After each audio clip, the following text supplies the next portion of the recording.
Hey everybody, Derek Christensen here. I'm an estate planning attorney in Dallas, Texas, and I wanted to continue my horror stories of estate planning series by talking to you today about a woman who cannot receive the childhood home that she lived in for her entire life because she has to go through probate. And it's a terrible, terrible situation. So before I dive into that, I wanted to let you know how to reach out to me. You can find me at my email, Derek, D-E-R-E-K, at legionlawpllc.com. Or you can go to my website, www.legionlawpllc.com.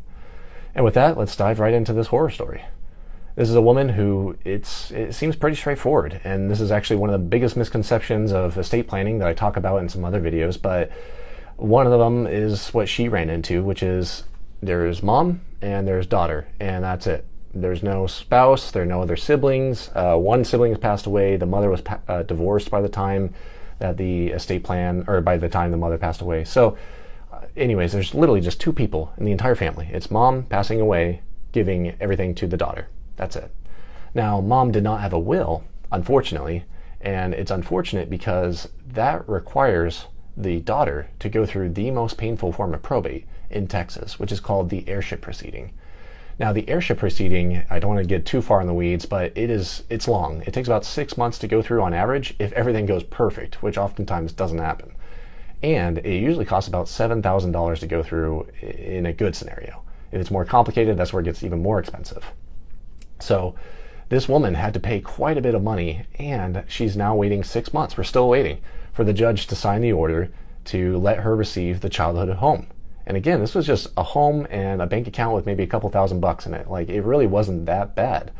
But because the woman died without a will, and the will didn't specify who the woman's heirs are, Texas requires those people in those circumstances to go through this most painful form of probate, the heirship proceeding. Now, the reason why it's so painful is because, again, it's expensive and long, but Texas has these laws in place that say you must reach out to creditors, you must hire another attorney to investigate who are the actual children of the estate, and they must go through court hearings. They have two different separate applications, two different orders to sign, different scenarios depending on who does what. I mean, it is a song and a dance to go through this entire process. So I don't know. It is a very, very tough conversation to have with this woman because she really is so frustrated with Texas, hopefully not me, but she's so frustrated the fact that it's just her and just her mom who passed away. And that's it. Like, that's all she wants. Just get the house and live in it. That's it. So anyways, that's the horror story. Thankfully, we're going to resolve this. Thankfully, it's still moving along. No problems have popped up. I think everything's fine. And this horror story is going to have a happy ending. But the fact of the matter is, this woman has gone through quite the ordeal just to get one house. That's it. And I don't recommend it for anybody. I don't at all. And if you think that you are worried about just a simple transfer from mom to children is affecting you and is going to be in your situation, then feel free to reach out. I'd be more than happy to answer questions, give you context, and let you know what kind of probate you're looking at. Because again, if you have no will, you're going to go most likely through the worst form of probate, heirship proceeding. If you have a will, you're going to go through a faster probate. It'll still be 3 to 4 months. It'll still be $4,000 to $5,000, but it'll be faster. Or if you have a trust and you fund it correctly and you transfer everything into that trust, you avoid probate entirely. Those are usually the three scenarios that people run into.